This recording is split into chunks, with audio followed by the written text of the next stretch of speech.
વડાપ્રધાન નરેન્દ્ર મોદી રાજકોટ આવી રહ્યા છે અને ખાસ તેના માટેની જે રિહર્સલ એરફોર્સ દ્વારા છે તે કરવામાં આવી છે સીધા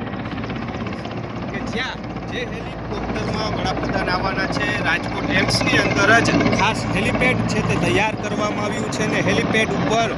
જે લેન્ડિંગ જે પ્રોસેસ હોય છે તે અત્યારે એરફોર્સની ટીમ દ્વારા કરવામાં આવી રહ્યું છે। જે દ્રશ્યો જોઈ શકાય છે કે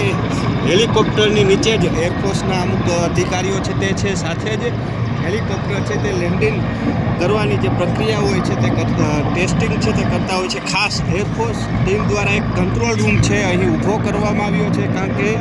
જે લેન્ડિંગ પ્રક્રિયા માટેની જે કામગીરી હોય છે તેને લઈને અલગ અલગ હેલિકોપ્ટરો છે તેમના દ્વારા હવાઈ નિરીક્ષણ પણ કરવામાં આવ્યું છે। કઈ રીતનું લેન્ડિંગ પ્રોસેસ રહેશે તેને લઈને હાલ જે કામગીરી કરવામાં આવી છે દ્રશ્યો જોઈ શકાય છે। સીધા જ